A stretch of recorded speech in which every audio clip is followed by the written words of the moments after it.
검은 벨벳 같은 밤하늘 아래 화려한 조명을 밝힌 거대 유람선이 한강의 물살을 가르며 미끄러지듯 나아가고 있었다.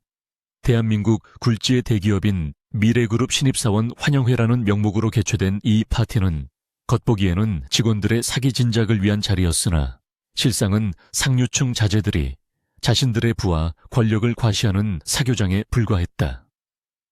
갑판 위에는 값비싼 턱시도와 드레스를 입은 남녀들이 샴페인 잔을 부딪히며 가식적인 웃음을 흘리고 있었고, 어디선가 흘러나오는 재즈 선율은 그들의 허영심을 부추기듯 감미롭게 울려 퍼졌다. 차가운 강바람이 불어왔지만 수백만 원을 무한을 호가하는 외투를 걸친 그들에게는 그저 분위기를 돋우는 신선한 자극제일 뿐이었다. 그들은 서로의 배경을 탐색하며 거만한 눈빛을 교환하고 있었다. 그 화려하고 시끄러운 무리의 가장자리 난간에 한 여자가 홀로 서서 묵묵히 검은 강물을 내려다보고 있었다. 기획조정실 인턴 한서윤은 빛바랜 검은 정장 차림으로 화려한 드레스 차림의 동기들 사이에서 마치 흑백 사진처럼 이질적인 존재감을 드러내고 있었다. 그녀의 옷차림은 단정했지만 솜의 끝이 낡아 있었고 화장기 없는 얼굴은 창백해 보일 정도로 하얗게 질려 있었다. 하지만 그녀의 눈동자만큼은 주변의 소란스러움에 휩쓸리지 않고 깊고 고요한 빛을 발하고 있었다. 서윤은 손에 들린 미지근한 물잔을 만지작거려 보지만 마시지는 않았다. 그녀는 마치 이 공간에 존재하지 않는 사람처럼 자신을 감추려 했으나 불행히도 포식자의 눈을 피할 수는 없었다. VIP 구역에서 시끄럽게 떠들며 나오던 무리가 서윤을 발견하고는 흥미롭다는 듯 쑥덕거리기 시작했다. 그 중심에는 미래그룹 전무의 외동딸이자 마케팅팀 팀장인 최미라가 있었다. 그녀는 붉은색 실크 드레스를 입고 화려한 다이아몬드 목걸이를 한 채 오만하게 턱을 치켜들고 있었다. 미라는 서윤의 초라한 행색을 보자마자 입가에 비릿한 미소를 띠며 걸음을 옮겼다. 그녀의 추종자들은 마치 여왕을 호위하는 병사들처럼 미라의 뒤를 따르며 킬킬거렸다. 또각또각 울리는 하이힐 소리가 서윤에게 다가갈수록 파티장의 소음은 기묘하게 잦아들었고 사람들의 시선은 자연스럽게 두 사람에게로 쏠렸다. 먹잇감을 발견한 맹수처럼 미라의 눈이 번들거렸다. 최미라는 서윤의 바로 앞에서 멈춰서서 머리부터 발끝까지 훑어보며 노골적인 경멸을 드러냈다. 그녀는 들고 있던 와인잔을 흔들며 주위 사람들이 다 들으라는 듯 큰 목소리로 서윤의 복장을 지적했다. 미라는 이곳이 자선 파티장이 아니라며 흙수저 냄새가 진동해서 와인 맛이 떨어진다고 비아냥거렸다. 주변의 사람들은 그 말에 동조하듯 킥킥거리며 서윤을 조롱하는 눈빛을 보냈다. 하지만 서윤은 동요하지 않고 천천히 고개를 돌려 미라를 똑바로 응시했다. 서윤의 눈빛에 담긴 차분함은 오히려 미라의 심기를 건드렸다. 굽신거리거나 당황할 줄 알았던 상대가 태연하게 반응하자 미라의 자존심에 금이 가기 시작했다. 서윤은 낮고 분명한 목소리로 자신은 정식 초대를 받아온 것이며 복장은 회사의 규정에 어긋나지 않는다고 대답했다. 그녀의 논리적이고 당당한 태도는 미라를 더욱 분노하게 만들었다. 감히 인턴 주제에 오너 일가의 친척인 자신에게 말대꾸를 한다는 사실을 미라는 참을 수 없었다. 미라는 짐짓 실수한 척하며 들고 있던 레드와인을 서윤의 흰 블라우스 위로 쏟아부었다. 붉은 액체가 서윤의 옷을 적시며 흉물스럽게 번져나갔다. 파티장은 순식간에 정적에 휩싸였고 누군가 숨을 들이키는 소리가 들렸다. 미라는 입을 가리며 어설픈 사과를 건넸지만 그녀의 눈은 잔인한 희열로 빛나고 있었다. 서윤은 젖어버린 옷을 내려다보다가 손수건을 꺼내 침착하게 닦아내기 시작했다. 화를 내지도 울지도 않는 서윤의 모습은 밀에게 모욕감을 안겨주었다.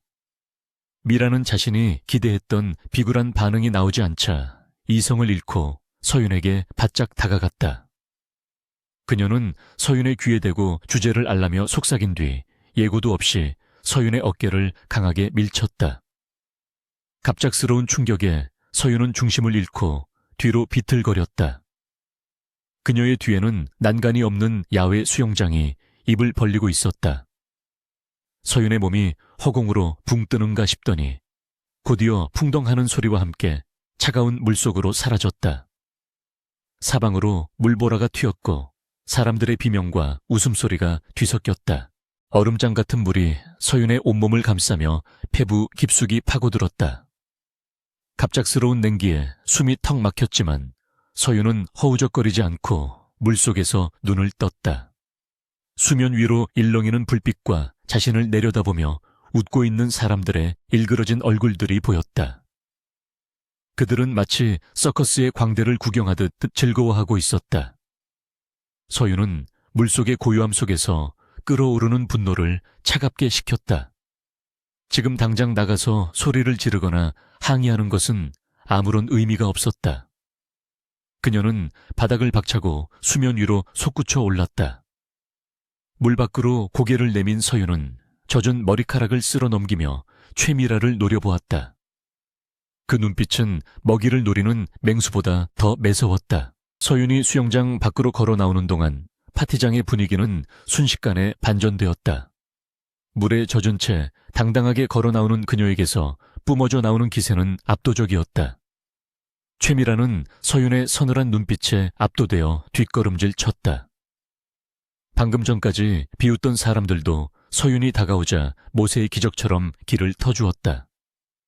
서윤은 아무 말 없이 미라의 옆을 지나쳤다. 그 짧은 스침 속에서 서윤은 미라에게 들릴 듯 말 듯 한 목소리로 내일 보자고 속삭였다. 그것은 단순한 인사가 아니라 처절한 복수를 예고하는 선전포고였다. 서윤의 뒷모습은 초라하기는커녕 전장에 나가는 장수처럼 위험이 서려 있었다. 젖은 옷에서 물이 뚝뚝 떨어졌지만 서윤은 개의치 않고 유람선의 출구를 향해 걸어갔다. 뒤늦게 정신을 차린 최미라가 악을 쓰며 당장 내일 회사에서 잘라버리겠다고 고함을 쳤지만 서윤은 뒤도 돌아보지 않았다. 그녀는 이미 파티장을 벗어나 어둠이 짙게 깔린 부두로 향하고 있었다. 차가운 밤 공기가 젖은 몸을 스치고 지나갔지만 그녀의 심장은 그 어느 때보다 뜨겁게 뛰고 있었다.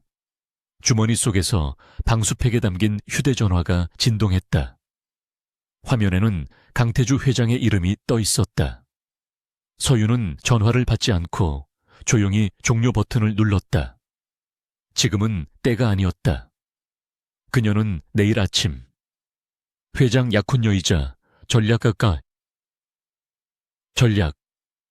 기획이사로서 그들 앞에 다시 설 것이다.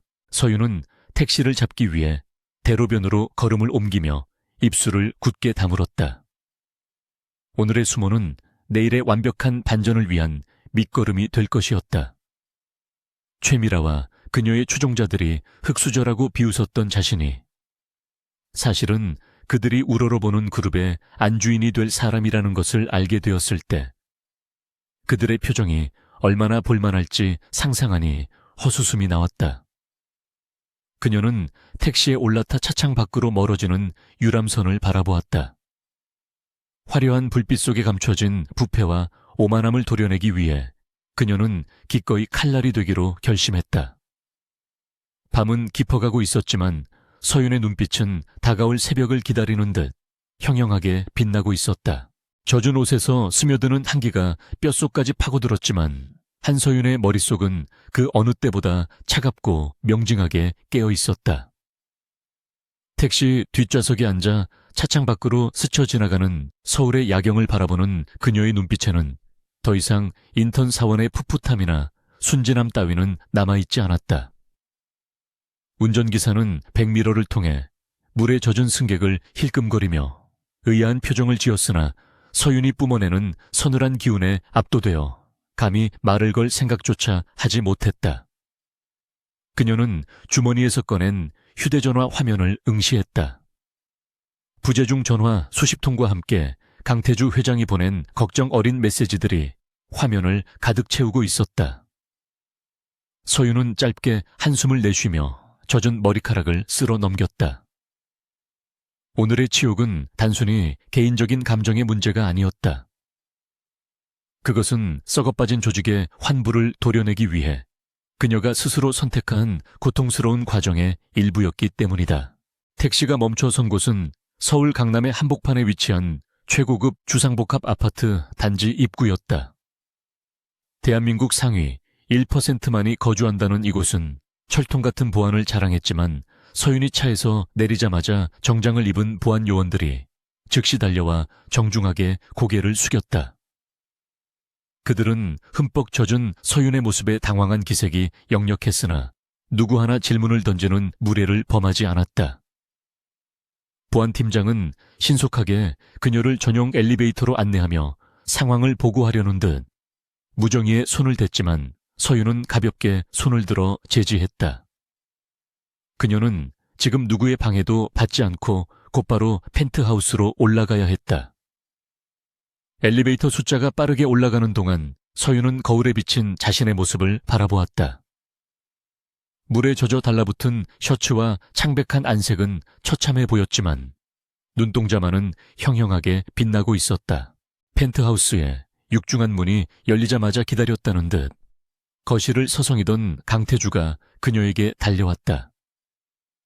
미래그룹을 이끄는 젊은 총수로서 언제나 냉철하고 빈틈없는 모습을 보이던 그였지만 지금 이 순간만큼은 평정심을 완전히 잃은 듯 보였다. 태주는 물에 젖어 떨고 있는 서윤을 보자마자 얼굴이 흙빛으로 변하며 입술을 깨물었다. 그는 입고 있던 재킷을 벗어 서윤의 어깨를 감싸 안으며 그녀의 차가운 뺨을 두 손으로 감쌌다.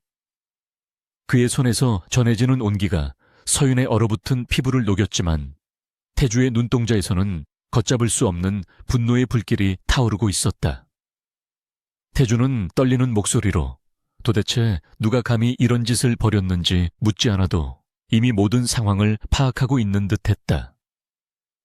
그의 주먹이 하얗게 질릴 정도로 꽉 쥐어져 있었다. 서윤은 태주의 가슴에 얼굴을 묻으며 깊은 숨을 내쉬었다. 익숙한 향기가 코끝을 스치자 긴장이 풀리며 피로가 몰려왔지만 그녀는 무너지지 않고 그를 올려다보았다. 태주는 당장 비서실장에게 전화를 걸어 최미라와 그녀의 부친이 관리하는 모든 계열사에 대한 자금줄을 끊어버리고 그들을 사회적으로 매장시키겠다고 소리쳤다. 그의 목소리에는 자비라고는 찾아볼 수 없는 잔혹함이 배어 있었다. 태주는 서윤이 겪은 모욕을 자신의 살이 베이는 것보다 더 고통스러워했다. 그는 서윤이 왜 굳이 신분을 숨기고 말단 인턴부터 시작해야 했는지 이해는 했지만 이런 수모를 겪으면서까지 계획을 고수해야 하는지 회의감을 느끼고 있었다. 태주의 분노는 단순한 연인의 걱정을 넘어 자신의 여자를 지키지 못했다는 자책감으로 이어지고 있었다. 하지만 서윤은 단호하게 태주의 팔을 잡으며 그를 말렸다. 지금 당장 감정적으로 대응하여 그들을 처단하는 것은 너무나 쉬운 일이었지만 그것은 그녀가 원하는 완벽한 복수가 아니었다. 서윤은 태주의 눈을 똑바로 바라보며 내일 열릴 창립 50주년 기념식이야말로 그들을 심판할 최적의 무대라고 설득했다. 그녀는 단순히 회장의 약혼녀로서 권력을 휘두르는 것이 아니라 실력을 갖춘 경영인으로서 그들의 무능과 부패를 만천해 고발하고 싶었다. 최미라가 저지른 짓은 단순한 사내 괴롭힘을 넘어 그룹의 이미지를 실추시키고 조직 문화를 해치는 중대한 범죄였다. 서윤은 이 사건을 계기로 그룹 내부에 만연한 썩은 뿌리를 완전히 뽑아내고 싶어 했다. 그녀의 눈빛은 복수심을 넘어선 냉철한 이성으로 빛나고 있었다. 태주는 서윤의 강한 의지에 어쩔 수 없다는 듯 한숨을 내쉬며 휴대전화를 내려놓았다. 그는 서윤을 욕실로 이끌며 따뜻한 물을 받아주었고 그녀가 씻고 나올 때까지 문 앞을 지키고 서 있었다. 욕실 안에서 따뜻한 물줄기를 맞으며 서윤은 지난 3개월간의 인턴 생활을 회상했다.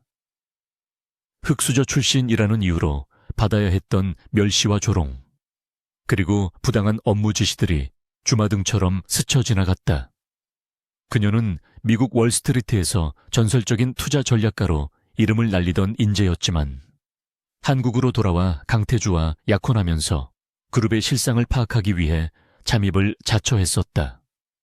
그리고 그녀가 목격한 것은 생각보다 훨씬 심각한 부패와 무능의 사슬이었다. 최미라는 그 거대한 빙산의 일각일 뿐이었다. 목욕을 마치고 나온 서윤은 태주가 준비해둔 따뜻한 차를 마시며 소파에 앉았다. 태주는 젖은 머리를 수건으로 조심스럽게 닦아주며 그녀의 안색을 살폈다.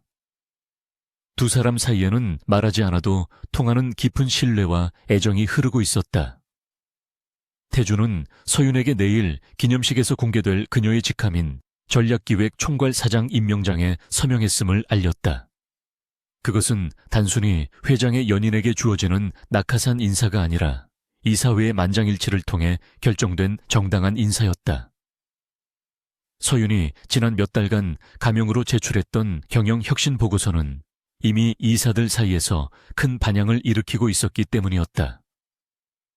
태주는 내일 아침이 되면 세상이 그녀를 다시 보게 될 것이라고 확신에 찬 목소리로 말했다. 밤이 깊어갈수록 창밖의 빗줄기는 거세졌고 천둥 소리가 간간히 들려왔다. 마치 내일 있을 폭풍우를 예고하는 듯 했다. 서윤과 태주는 늦은 시간까지 서재에 머물며 내일 발표할 프레젠테이션 자료와 최미라 일가의 비리 증거들을 최종 점검했다. 태주는 최미라의 부친인 최 전무가 하청업체로부터 뒷돈을 챙기고 부실 자재를 납품받아온 정황이 담긴 비밀 장부를 서윤에게 건넸다. 서윤은 장부를 훑어보며 차가운 미소를 지었다. 이것이야말로 최미라가 그토록 자랑하던 금수저 배경이 사실은 횡령과 배임으로 쌓아 올린 모래성임을 증명하는 결정적인 증거였다. 서윤은 내일 이 모든 것을 터뜨려 그들의 오만함을 산산조각 낼 계획이었다. 새벽이 밝아오자 비는 그치고 구름 사이로 서늘한 햇살이 비치기 시작했다. 결전의 날이 밝은 것이다. 서윤은 잠시 눈을 붙였다가 알람 소리에 맞춰 일어났다. 거울 속에 비친 그녀의 얼굴에는 어젯밤의 피로함은 온데간데 없고 전의에 불타는 전사의 모습만이 남아있었다. 침실 문이 열리고 스타일리스트 팀이 행거 가득 의상과 액세서리를 밀며 들어왔다. 오늘 그녀가 입을 옷은 어제 파티장에서 입었던 초라한 정장이 아니었다. 태주가 직접 이탈리아 장인에게 의뢰하여 제작한 짙은 네이비색의 맞춤 슈트였다.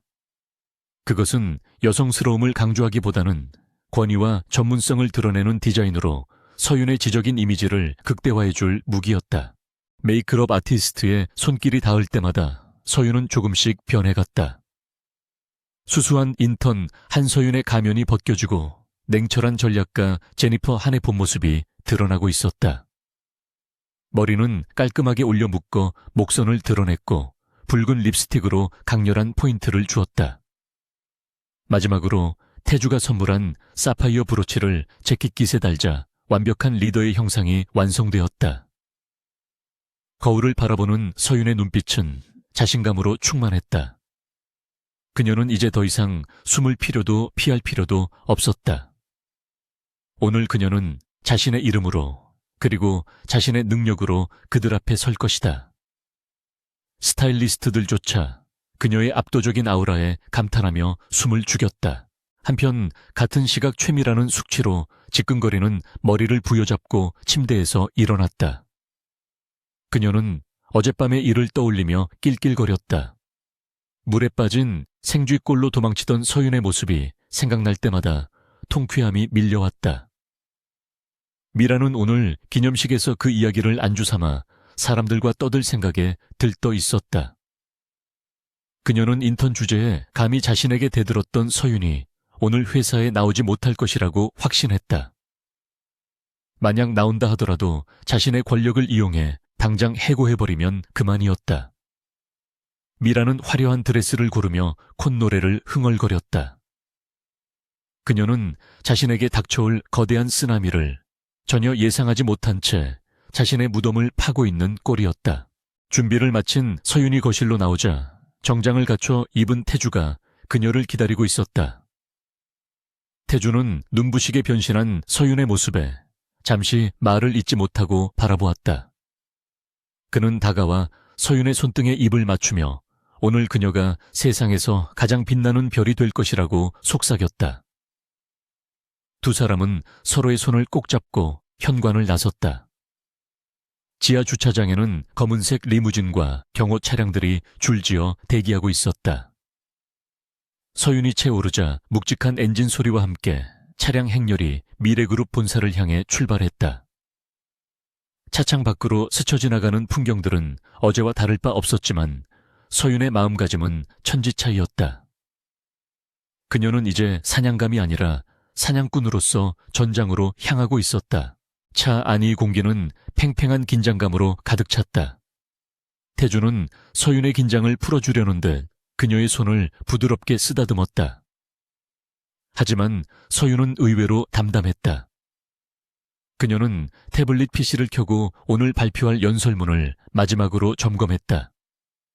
그녀의 손가락은 망설임 없이 화면을 넘겼고 눈빛은 날카롭게 빛났다. 태주는 그런 서윤을 보며 든든함과 동시에 경외심을 느꼈다.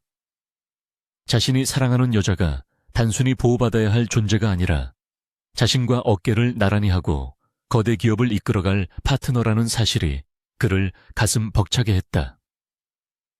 차는 어느새 미래그룹 본사 입구에 도착했고 수많은 취재진과 인파가 몰려있는 것이 보였다. 회장실 직속 경호원들이 차 문을 열기 위해 대기하고 있었다.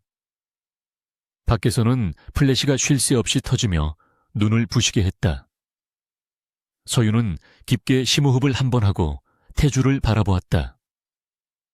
태주는 고개를 끄덕이며 그녀에게 신뢰의 눈빛을 보냈다. 문이 열리는 순간 서윤은 턱을 치켜들고 당당하게 발을 내디뎠다. 차가운 아침 공기가 뺨을 스쳤지만 그녀는 움츠러들지 않았다. 이제 쇼타임이었다. 한서윤이라는 이름 석자가 대한민국 재계에 각인되는 순간이자 오만한 자들이 그 대가를 치르게 될 심판의 시간이 시작된 것이다. 그녀의 구두 굽소리가 대리석 바닥을 울리며 마치 전쟁을 알리는 북소리처럼 장엄하게 퍼져나갔다. 미래그룹 창립 50주년 기념식이 열리는 그랜드 볼룸은 대한민국 정재계의 거물들이 한자리에 모여 인산인해를 이루고 있었다. 천장에 매달린 거대한 샹들리에가 쏟아내는 빛은 행사장의 호화로움을 극대화했고 곳곳에 놓인 생화장식에서는 은은한 향기가 퍼져나왔다. 행사장 중앙에서는 현악 사중주단이 연주하는 클래식 선율이 흐르고 있었지만 사람들의 대화 소리와 웃음소리에 묻혀 배경음처럼 들릴 뿐이었다. 참석자들은 서로 명함을 주고받으며 비즈니스 기회를 모색하거나 최신 업계 동향에 대해 이야기를 나누느라 여념이 없었다. 그들의 표정에는 대한민국 최고의 기업 행사에 초대받았다는 자부심과 함께 은근한 경쟁심이 서려 있었다. 이 화려한 무대 뒤편에서 곧 벌어질 거대한 폭풍을 예감하는 사람은 아무도 없었다. 행사장 한쪽 구석에서는 최미라가 화려한 드레스를 입고 자신의 추종자들에게 둘러싸여 샴페인 잔을 기울이고 있었다. 그녀의 얼굴은 숙취가 가시지 않아 약간 부어 있었지만 두꺼운 화장으로 이를 감추고 특유의 오만한 미소를 짓고 있었다. 미라는 어젯밤 유람선 파티에서 있었던 일을 무용담처럼 떠벌리며 주변 사람들의 흥미를 자극했다. 그녀는 주제를 모르고 날뛰던 건방진 인턴을 자신이 어떻게 참교육했는지 과장 섞인 몸짓으로 묘사했다. 물에 빠진 생쥐꼴로 도망치던 그 비참한 모습이 아직도 눈에 선하다며 킬킬거리는 미라의 목소리는 다소 날카로웠다. 주변 사람들은 그녀의 비위를 맞추기 위해 영혼 없는 맞장구를 치며 함께 웃음을 터뜨렸다. 미라의 이야기가 절정에 다다랐을 때 행사장 전체의 조명이 서서히 어두워지며 무대 위로 스포트라이트가 집중되었다. 사회자의 웅장한 목소리가 행사의 시작을 알리며 강태주 회장의 입장을 예고했다. 웅성거리던 소음은 순식간에 잦아들었고 모든 시선이 입구 쪽으로 쏠렸다. 육중한 문이 양쪽으로 열리자 강태주 회장이 훤칠한 키와 완벽한 슈트핏을 자랑하며 모습을 드러냈다. 하지만 사람들의 시선은 회장에게 머물지 않고 그 옆에 나란히 서서 팔짱을 끼고 들어오는 낯선 여인에게 고정되었다. 그녀는 짙은 네이비색 정장을 입고 있었는데 그 모습이 너무나 지적이고 당당하여 마치 여왕이 행차하는 듯한 착각을 불러일으켰다. 그녀의 등장은 장내에 신선한 충격과 함께 묘한 긴장감을 불러일으켰다. 단정하게 묶어올린 머리와 하얀 피부, 그리고 날카로운 눈매는 범접할 수 없는 카리스마를 뿜어내고 있었다. 그녀가 걸음을 옮길 때마다 재킷깃에 달린 사파이어 브로치가 조명을 받아 푸른 빛을 발산했다. 사람들은 수근거리기 시작했다. 회장이 공식 석상에 여성을 대동하고 나타난 것은 이번이 처음이었기 때문이다. 게다가 그 여성이 풍기는 분위기는 단순한 파트너나 비서의 수준을 훨씬 뛰어넘는 것이었다.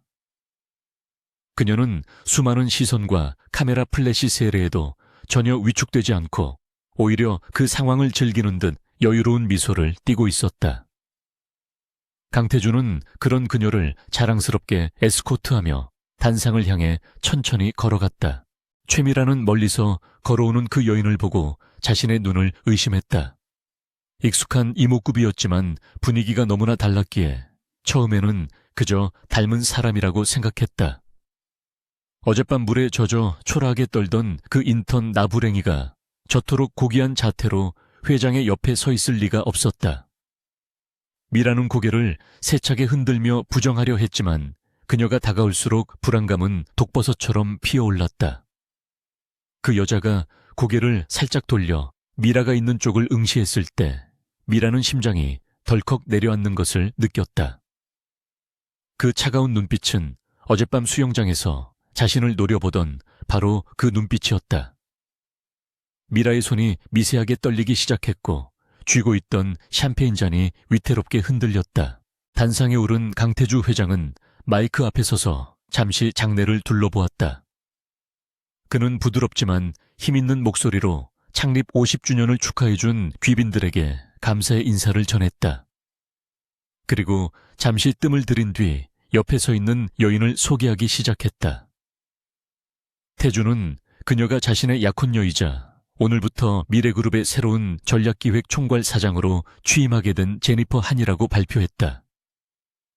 장내는 일순간 정적에 휩싸였다가 웅성거림으로 가득 찼다. 제니퍼 한이라면 월스트리트에서 신의 손이라 불리며 수조 원의 자금을 움직이던 전설적인 투자 전문가가 아닌가. 그런 거물이 미래그룹의 안주인이자 핵심 경영진으로 합류한다는 사실은 그야말로 메가톤급 뉴스였다. 하지만 충격은 여기서 끝이 아니었다. 마이크를 넘겨받은 제니퍼 한즉 한서윤은 유창한 한국어로 입을 열었다. 그녀는 자신의 한국 이름이 한서윤이며 지난 3개월간 인턴 신분으로 미래그룹 내부에서 근무했음을 고백했다. 장내는 경악으로 물들었다. 전설적인 투자자가 인턴으로 위장 취업을 했다는 사실 자체도 놀라웠지만 그 의도가 무엇인지에 대한 궁금증이 증폭되었다. 서윤은 차분한 어조로 현장의 목소리를 직접 듣고 회사의 문제점을 파악하기 위해 신분을 숨겼다고 설명했다.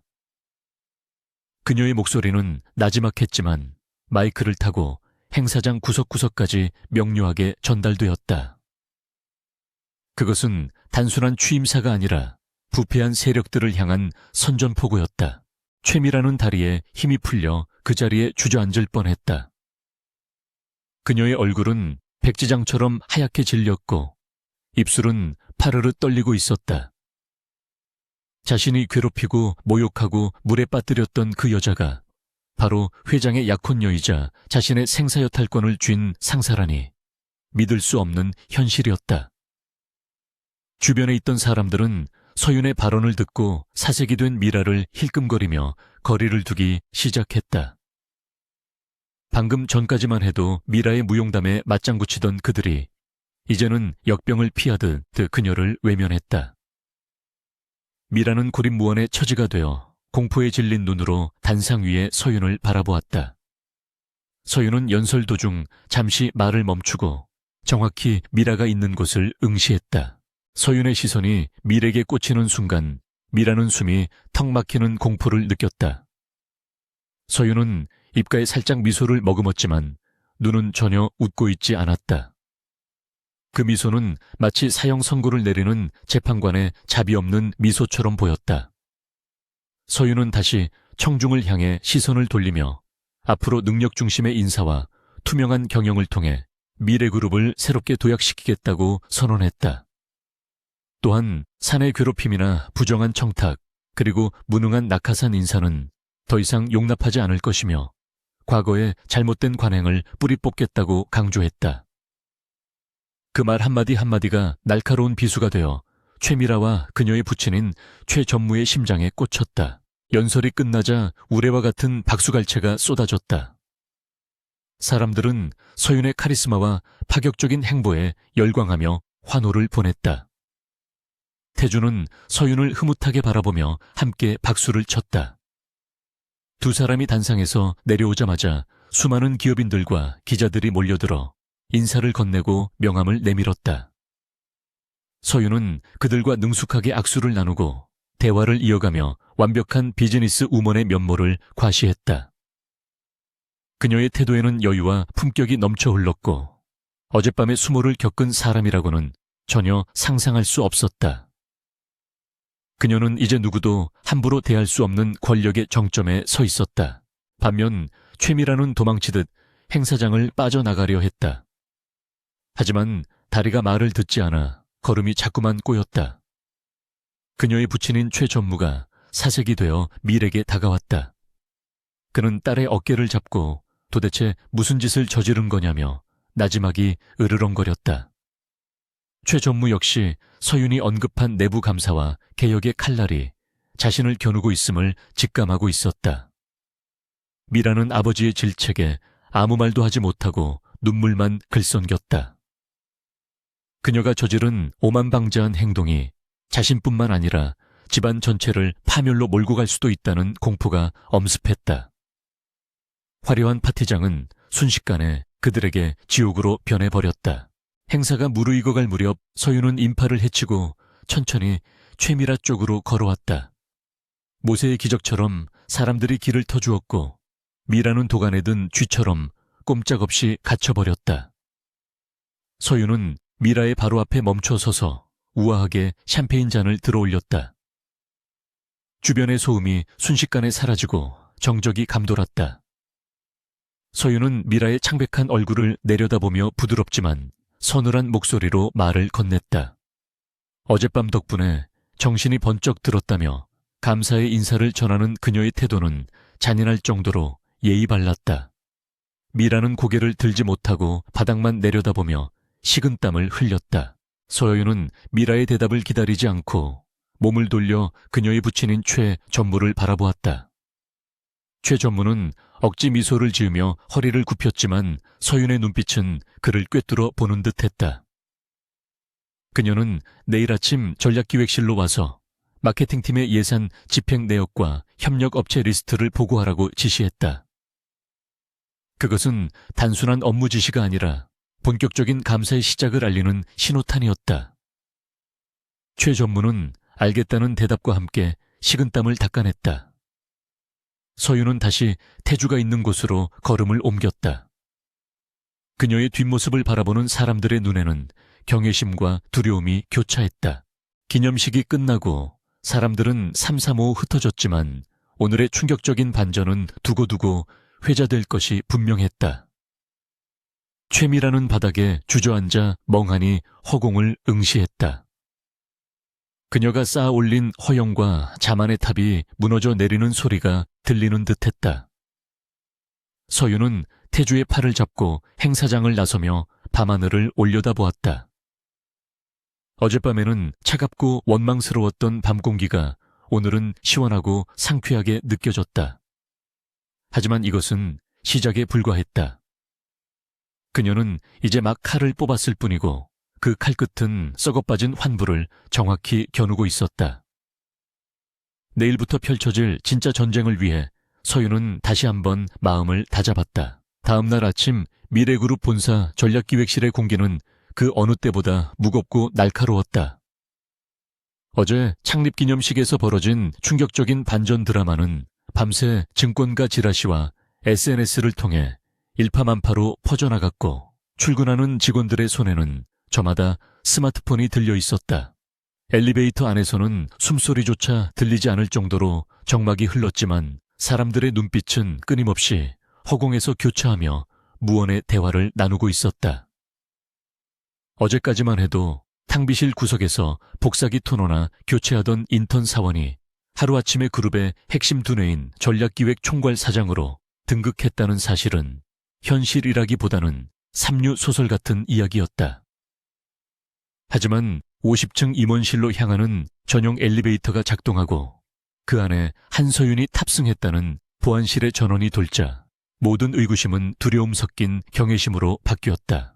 한서윤이 전략기획실에 들어서자 분주하게 움직이던 직원들이 일제히 하던 일을 멈추고 기립했다. 개방형 사무실의 소음은 순식간에 진공 상태처럼 사라졌다. 서윤은 어제의 화려한 드레스 대신 몸에 딱 떨어지는 짙은 회색 정장을 입고 있었고 한 손에는 태블릿 PC를 든 채였다. 그녀의 걸음걸이는 망설임이 없었고 시선은 정면을 향해 고정되어 있었다. 그녀가 지나갈 때마다 직원들은 허리를 90도로 굽히며 인사했지만 서윤은 가볍게 목례만 할 뿐 걸음을 멈추지 않았다. 그녀는 권위를 과시하려는 것이 아니라 단지 업무에 집중하고 있을 뿐이었지만 그 서늘한 태도가 오히려 직원들을 긴장하게 만들었다.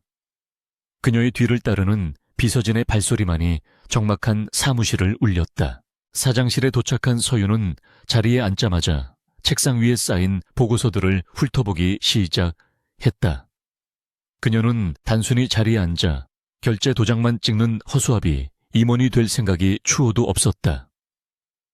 서윤은 비서실장을 호출하여 오늘 오전 중에 각 부서 팀장급 이상 소집 회의를 열 것을 지시했다. 그리고 특별히 마케팅팀 팀장인 최미라를 회의 시작 30분 전에 사장실로 부르라고 덧붙였다. 비서실장은 최미라의 이름을 듣고 잠시 흠칫했으나 서윤의 단호한 눈빛을 보고는 즉시 알겠다고 대답하며 물러갔다.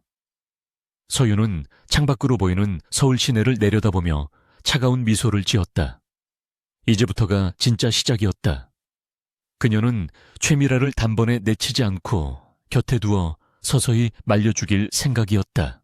한편 최미라는 자신의 사무실에서 손톱을 물어뜯으며 불안에 떨고 있었다. 어젯밤 한숨도 자지 못한 그녀의 눈은 퀭했고 평소의 당당함은 찾아볼 수 없었다. 출근길에 마주친 직원들이 자신을 보며 수군거리는 것 같아 미칠 지경이었다. 아버지는 당분간 죽은 듯이 엎드려 있으라고 신신당부했지만 자존심 강한 밀에게 그것은 죽기보다 싫은 일이었다. 그때 인터폰이 울리고 사장실 호출이 떨어졌다. 미라의 심장이 쿵 내려앉았다. 올 것이 왔구나 하는 생각과 함께 해고 통보를 받을지도 모른다는 공포가 엄습했다. 하지만 이내 그녀의 눈빛에 도끼가 서렸다. 어차피 이렇게 된 마당에 순순히 당해주지는 않겠다는 오기가 발동한 것이다. 최미라가 사장실 문을 열고 들어갔을 때 한서윤은 서류에서 눈을 떼지 않은 채 건조한 목소리로 앉으라고 말했다. 미라는 입술을 깨물며 소파에 앉았다. 이 방은 원래 아부토진 최 전무가 자주 드나들며 담소를 나누던 곳이었지만 주인이 바뀐 지금은 마치 취조실처럼 차갑게 느껴졌다. 잠시 후 고개를 든 서윤은 미라를 뚫어지게 바라보았다. 그 눈빛에는 분노도 경멸도 없었다. 그저 업무상의 문제를 처리하는 기계적인 차가움만이 존재했다. 서윤은 밀에게 해고 통보 대신 두툼한 서류철 하나를 던져주었다. 그것은 그룹의 사활이 걸린 차세대 스마트시티 프로젝트의 홍보 기획안이었다. 미라는 영문을 모른 채 서류와 서윤을 번갈아 보았다. 서윤은 팔짱을 끼고 등받이에 기대며 입을 열었다. 그녀는 밀에게 이 프로젝트의 마케팅 전략 수립을 맡기겠다고 했다. 최미라가 그토록 자부하던 마케팅 능력을 증명해 보일 기회를 주겠다는 것이었다. 서윤은 만약 이번에도 실망스러운 결과를 가져온다면 그때는 아버지의 그늘도 소용없을 것이라고 경고했다. 이것은 자비가 아니라 시험이었다. 미라가 스스로의 무능함을 드러내고 자멸하게 만들거나 아니면 철저하게 부려먹겠다는 계산이었다. 미라는 서윤의 의도를 파악하려 애쓰며 떨리는 손으로 서류를 집어들었다. 자존심이 상해 견딜 수 없었지만 당장 쫓겨나지 않았다는 안도감이 동시에 밀려왔다. 미라가 나가자마자 서윤은 인터폰을 눌러 보안팀장에게 은밀한 지시를 내렸다. 최미라의 사내 접속 기록과 데이터 접근 로그를 실시간으로 모니터링하라는 것이었다.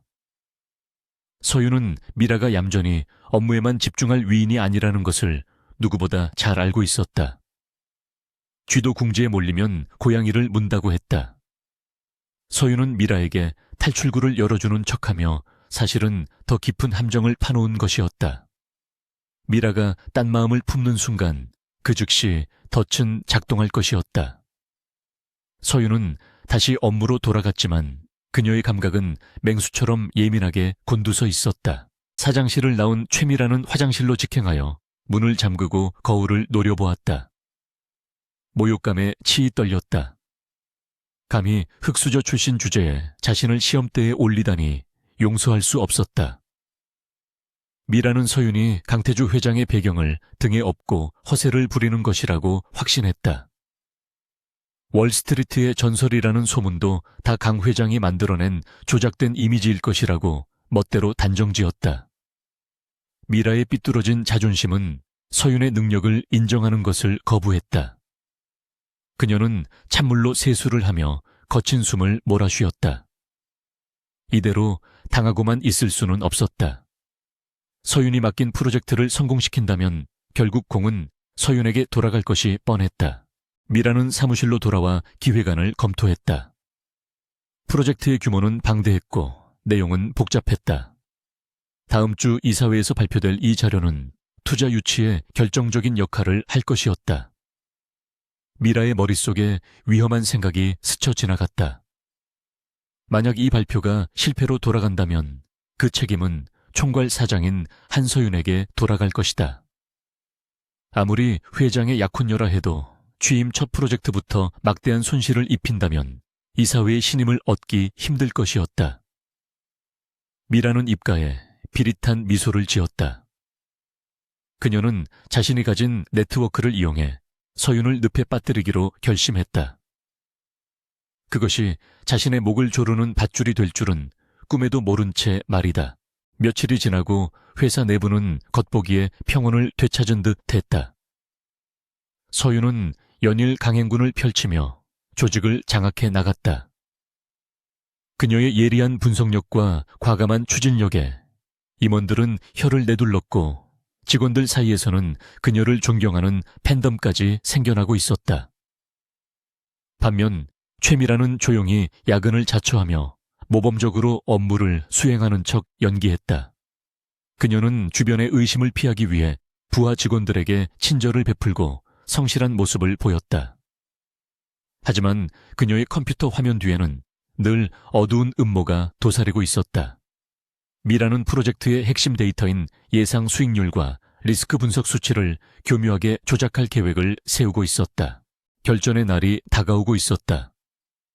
이사회 발표 하루 전날 밤 대부분의 직원이 퇴근한 텅 빈 사무실에 최미라가 홀로 남아 있었다. 그녀는 보안 카메라의 사각지대를 확인하며 주위를 살폈다. 그녀의 손에는 마스터키 기능을 가진 USB가 들려 있었다. 이것은 과거 아버지가 보안팀을 통해 빼돌려준 비상용 키였다. 미라는 서윤이 최종 검토를 마친 프레젠테이션 파일이 저장된 공용 서버에 접속했다. 그녀의 손가락이 키보드 위에서 바쁘게 움직였다. 겉보기에는 완벽해 보이지만 실제 시장 상황과는 정반대인 가짜 데이터를 심어 넣는 작업이었다. 미라는 유럽 시장의 규제 완화 예측치를 조작하여 수익률을 과도하게 부풀렸다. 전문가가 아니면 쉽게 눈치채기 힘든 교묘한 조작이었다. 만약 서윤이 이 데이터를 그대로 발표한다면 나중에 허위 공시로 문제가 되어 법적인 책임까지 질 수 있는 치명적인 함정이었다. 파일 덮어쓰기가 완료되자 미라는 회심의 미소를 지으며 USB를 뽑았다. 심장이 터질 듯이 뛰었지만 두려움보다는 쾌감이 더 컸다. 내일 이사회장에서 당황할 서윤의 표정을 상상하니 웃음이 절로 나왔다. 미라는 증거를 남기지 않기 위해 로그 기록까지 삭제하는 치밀함을 보였다. 같은 시각 한서윤은 늦은 시간까지 사장실에 남아 내일 발표할 자료를 다시 한번 점검하고 있었다. 그때 사장실 문이 열리고 강태주가 들어왔다. 그는 손에 따뜻한 커피 2잔을 들고 있었다. 태주는 무리하지 말라며 걱정스러운 눈빛으로 서윤을 바라보았다. 서윤은 안경을 벗고 피곤한 눈을 비비며 태주를 향해 미소 지었다. 태주는 서윤의 어깨를 주물러주며 회사 일도 중요하지만 건강이 최우선이라고 강조했다. 두 사람은 잠시 일 이야기를 접어두고 서로의 온기를 느끼며 평범한 연인처럼 대화를 나누었다. 하지만 서윤의 머릿속 한구석에는 여전히 꺼림칙한 기분이 남아 있었다. 태주가 돌아간 뒤 서윤은 다시 자리에 앉았다.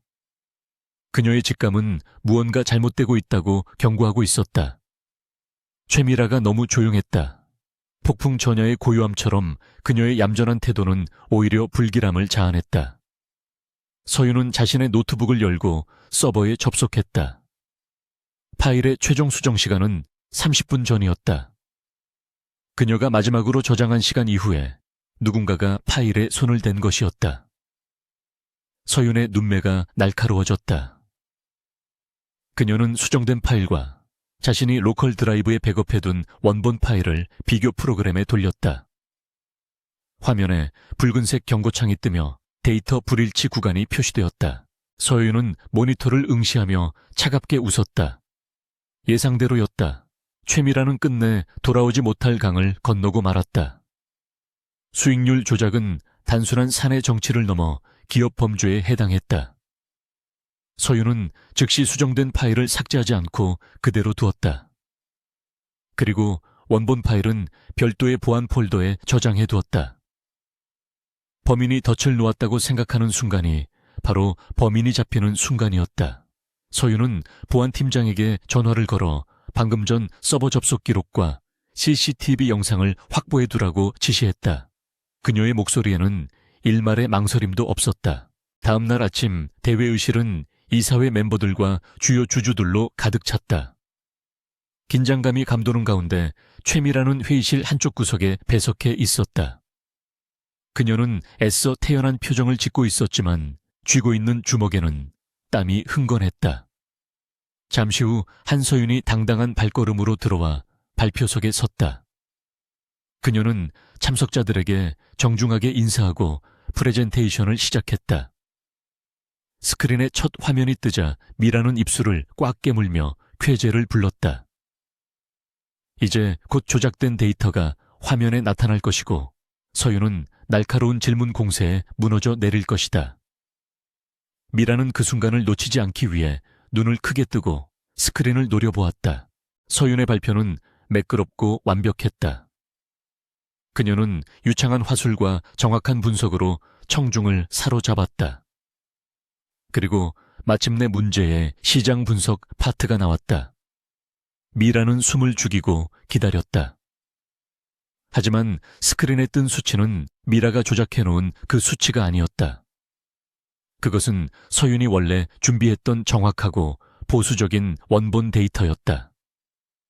미라의 동공이 지진이 난 듯 흔들렸다. 분명히 어젯밤에 파일을 바꿔치기 했는데 어떻게 된 일인지 이해할 수 없었다.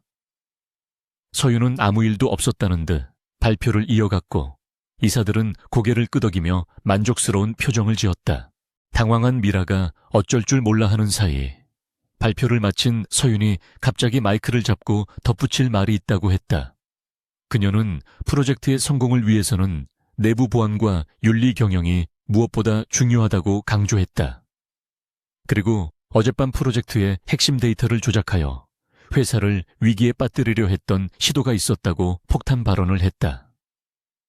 회의실은 순식간에 아수라장이 되었다. 강태주 회장의 표정이 무섭게 굳어졌고 이사들은 웅성거리며 범인이 누구인지 묻기 시작했다. 서윤은 차분하게 리모컨을 눌러 다음 슬라이드를 넘겼다. 그곳에는 최미라가 텅 빈 사무실에서 USB를 꽂고 있는 CCTV 영상 캡처 화면과 데이터 조작 로그가 선명하게 떠 있었다. 최미라는 비명을 지르며 자리에서 벌떡 일어났다. 모든 시선이 그녀에게 꽂혔다. 그 시선들은 어제 유람선 파티에서의 조롱과는 차원이 다른 혐오와 경멸로 가득 차 있었다. 서윤은 단상에서 내려와 미라를 향해 천천히 걸어갔다. 그녀의 발걸음은 사형 집행장으로 향하는 간수의 발소리처럼 묵직했다. 서윤은 창백하게 질린 미라의 앞에 서서 나직하지만 모두가 들을 수 있는 목소리로 말했다. 기회를 주었음에도 불구하고 스스로 걷어찼으니 이제 그 대가를 치러야 할 것이라고. 최미라는 다리에 힘이 풀려 그 자리에 주저앉았고 그녀의 세상은 완전히 암전되었다. 대회의실의 거대한 스크린에 띄워진 CCTV 영상과 로그 기록은 그 어떤 변명도 허용하지 않는 명백한 증거였다. 영상 속 최미라는 늦은 밤 텅 빈 사무실에서 주위를 두리번거리며 누군가의 컴퓨터에 USB를 꽂고 있었고 그 모습은 흑백 화면 속에서도 소름 끼치도록 선명했다. 회의실을 가득 메운 이사들과 주주들은 경악을 금치 못하며 웅성거렸고 그들의 시선은 바닥에 주저앉은 최밀에게서 단상 위 한서윤에게로 옮겨갔다. 서윤은 마치 이 모든 혼란을 예상했다는 듯 미동도 하지 않고 차가운 눈으로 최미라를 내려다보고 있었다. 그녀의 침묵은 장내의 소음을 압도하는 무게감을 지니고 있었으며 그 서늘한 기운에 사람들은 숨을 죽였다. 최미라는 떨리는 손으로 바닥을 짚으며 이러으려 애썼지만 다리에 힘이 들어가지 않아 비틀거렸다. 그녀의 얼굴은 공포와 수치심으로 일그러져 있었고 입술은 파르르 떨리고 있었다. 최미라는 마지막 발악이라도 하듯 쉰 목소리로 비명을 지르며 이것은 조작된 영상이라고 외쳤다. 그녀는 한서윤이 자신을 모함하기 위해 딥페이크 기술을 사용해 영상을 위조했다고 주장하며 눈물을 흘렸다. 그녀의 목소리는 처절했지만 그 안에 담긴 진실성은 느껴지지 않았다. 미라는 이 사진을 향해 억울함을 호소하며 자신이 회사를 위해 얼마나 헌신했는지 아느냐고 횡설수설했다. 하지만 그녀의 필사적인 변명에도 불구하고 이사들의 표정은 이미 싸늘하게 식어 있었다. 기술의 발전으로 영상 조작이 가능하다는 것은 누구나 아는 사실이었지만 지금 눈앞에 제시된 데이터 로그와 접속 기록까지 완벽하게 조작하기란 불가능에 가까웠기 때문이다. 미라의 주장은 궁지에 몰린 쥐가 허공에 대고 지저대는 것처럼 공허하게 울려 퍼졌다. 한서윤은 미라의 발악을 잠자코 듣고 있다가 리모컨 버튼을 한 번 더 눌렀다. 화면이 바뀌면서 복잡한 숫자와 코드로 이루어진 디지털 포렌식 보고서가 나타났다. 서윤은 마이크를 다시 잡고 건조하고 명확한 어조로 설명을 시작했다. 그녀는 영상의 진위 여부를 의심하는 사람들을 위해 원본 파일의 해시값과 메타데이터를 공개했다. 이 데이터는 영상이 촬영된 시점과 수정되지 않았음을 증명하는 디지털 지문과도 같은 것이었다. 서윤은 또한 해당 시간에 최미라의 사원증이 보안 게이트를 통과한 기록과 그녀의 개인 스마트폰이 회사 와이파이에 접속한 MAC 주소 기록까지 낱낱이 제시했다. 모든 증거가 최미라 한 사람을 범인으로 지목하고 있었다. 이것은 단순한 주장이 아니라 수학적이고 과학적인 팩트였다. 서윤은 여기서 멈추지 않고 최미라가 사용한 USB의 출처에 대해서도 언급했다. 그녀가 사용한 USB는 일반적인 저장 장치가 아니라 보안구역에 접근할 수 있는 마스터키 기능이 탑재된 특수 장비였다. 서윤은 화면에 해당 USB에 고유 시리얼 넘버를 띄우며 이 장비가 누구에게 지급된 것인지 질문을 던졌다. 장내의 시선이 자연스럽게 회의실 앞쪽에 앉아있던 최 전무에게로 쏠렸다. 최 전무는 딸의 추태와 서윤의 날카로운 추궁에 사색이 되어 식은땀을 흘리고 있었다. 그 USB는 임원급 이상에게만 지급되는 기밀 장비였고 그 관리 책임은 전적으로 지급받은 당사자에게 있었다. 서윤은 최 전무를 똑바로 응시하며 딸이 아버지의 보안 카드를 훔쳐 범죄에 사용한 것인지 아니면 아버지가 이를 묵인하고 방조한 것인지 해명을 요구했다. 최 전무는 덜덜 떨리는 손으로 넥타이를 느슨하게 풀며 자리에서 일어났다. 그는 짐짓 호통을 치며 어디서 감히 임원에게 신문을 하느냐고 소리쳤다. 그는 자신이 미래그룹의 창립 멤버로서 평생을 바쳐 일해왔는데 고작 인턴 출신의 애송이가 자신을 모욕한다며 격분했다. 최 전무는 이사회의 분위기를 반전시키기 위해 자신의 권위와 연륜을 내세우려 했지만 그것은 최악의 악수였다. 강태주 회장이 자리에서 천천히 일어나 최 전무를 차갑게 노려보았기 때문이다.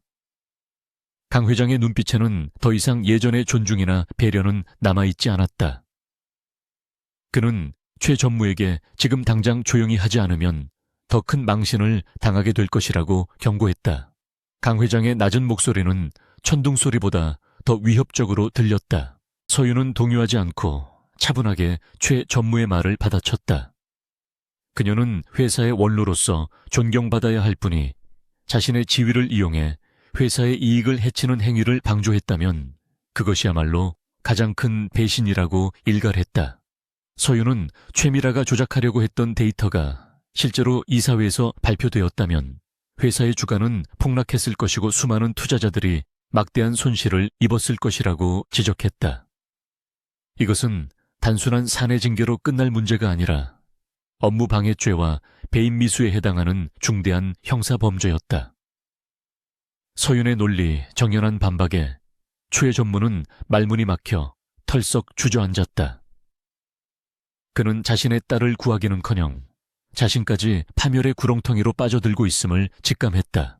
회의실의 분위기는 이제 완전히 서윤의 편으로 기울었다. 이사들은 서로 눈빛을 교환하며 고개를 끄덕였다. 그들은 한서윤이라는 젊은 리더가 가진 냉철한 판단력과 위기관리 능력에 깊은 인상을 받았다. 서윤은 감정에 호소하거나 소란을 피우지 않고 오직 팩트와 논리로 상대를 제압했다. 이것이야말로 진정한 경영자의 자질이었다. 서윤은 마지막으로 화면에 띄워진 증거 자료들을 법무팀과 감사팀에 이관하여 정식으로 수사를 의뢰하겠다고 선언했다. 그녀의 목소리에는 일말의 망설임도 없었다. 그것은 부패한 과거와의 단절을 선언하는 동시에 새로운 미래그룹의 시작을 알리는 신호탄이었다. 그때 회의실 문이 열리고 정복을 입은 경찰관들과 회사 보안팀 직원들이 들이닥쳤다. 서윤이 미리 연락해 둔 것이었다. 경찰은 최밀에게 다가가 미란다 원칙을 고지하며 업무방해 및 정보통신망법 위반 혐의로 체포하겠다고 통보했다. 최미라는 믿을 수 없다는 표정으로 뒷걸음질치며 아버지를 불렀지만 최 전무는 고개를 돌려 딸의 시선을 피했다. 그는 이미 자신의 안위조차 장담할 수 없는 상황이었다. 미라는 보안 요원들에게 양팔을 붙잡힌 채 끌려나가며 악을 썼다. 그녀는 서윤을 향해 저주를 퍼부었지만 그 목소리는 닫히는 문 너머로 점차 작아져 사라졌다. 화려했던 마케팅 팀장의 몰락은 그토록 비참하고 초라했다. 최미라가 끌려나간 후 회의실에는 무거운 정적이 감돌았다.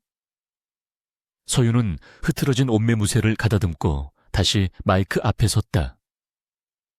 그녀는 불미스러운 일로 심려를 끼쳐드려 죄송하다고 고개를 숙였다. 하지만 이사들과 주주들은 그녀를 질책하는 대신 뜨거운 박수를 보냈다. 그들은 서윤이 회사를 위기에서 구해냈다는 사실을 인정했다. 서윤은 박수 소리가 잦아들기를 기다렸다가 다시 입을 열었다. 그녀는 이번 사건을 계기로 그룹 내의 보안 시스템을 전면 재정비하고 윤리 경영을 강화하기 위한 특별감사위원회를 설치하겠다고 발표했다. 그녀의 눈빛은 단호했고 목소리에는 힘이 실려 있었다. 이제 아무도 그녀를 낙하산 인사라고 비난하지 못할 것이었다. 회의가 끝나고 사람들이 모두 빠져나간 뒤 서윤은 텅 빈 회의실에 홀로 남아 창밖을 바라보았다. 긴장이 풀리자 다리에 힘이 풀리는 듯 했다. 그녀는 책상을 짚고 깊은 숨을 내쉬었다. 비록 승리했지만 마음 한구석이 씁쓸한 것은 어쩔 수 없었다. 한때는 동료라고 믿었던 사람을 자신의 손으로 처단해야 한다는 사실이 주는 무게감 때문이었다. 그때 강태주가 다가와 그녀의 어깨를 감싸 안았다. 그는 아무 말 없이 따뜻한 천으로 서윤을 위로했다. 태주는 서윤이 얼마나 힘든 결정을 내렸는지 누구보다 잘 알고 있었다. 그는 서윤의 머리에 턱을 꿰고 정말 잘 해냈다고 속삭였다. 서윤은 태주의 품에 기대어 잠시 눈을 감았다. 태주의 심장 박동 소리가 불안했던 마음을 진정시켜 주었다. 서윤은 고개를 들어 태주를 바라보며 이제 시작일 뿐이라고 말했다. 최미라는 꼬리 자르기에 불과했고 진짜 몸통인 최전무와 그와 결탁한 비리 세력들은 아직 건재했다. 그들은 이번 일을 계기로 더욱 음지로 숨어들어 방역을 준비할 것이 분명했다. 서윤은 태주에게 감사팀을 풀 가동하여 최 전무의 자금 흐름을 추적해야 한다고 조언했다. 태주는 고개를 끄덕이며 이미 지시를 내려놓았다고 대답했다. 두 사람은 서로를 바라보며 굳은 결의를 다졌다. 전쟁은 아직 끝나지 않았다. 서윤과 태주는 회의실을 나와 사장실로 향했다. 복도를 지나가는 직원들은 두 사람을 보며 경외심 어린 눈빛으로 고개를 숙였다. 이제 서윤에 대한 소문은 의심과 비웃음이 아닌 존경과 두려움으로 바뀌어 있었다. 서윤은 직원들의 인사를 받으며 당당하게 걸었다. 그녀는 자신이 가진 권력이 단순히 자리를 차지하는 데서 오는 것이 아니라 실력과 책임감에서 나온다는 것을 증명해 보였다. 사장실에 도착한 서윤은 비서실장에게 최 전무가 관리하던 모든 프로젝트의 서류를 가져오라고 지시했다. 그녀는 오늘 밤을 새워서라도 그들의 비리를 낱낱이 파헤칠 작정이었다. 한편 경찰서 유치장에 갇힌 최미라는 차가운 바닥에 앉아 멍하니 벽을 응시하고 있었다. 화려한 드레스와 명품 구두는 이제 거추장스러운 짐일 뿐이었다. 그녀는 자신이 왜 이런 처지가 되었는지 도무지 이해할 수 없었다. 평생을 공주처럼 떠받들려 살아온 그녀에게 감옥이라는 현실은 너무나 비현실적이었다.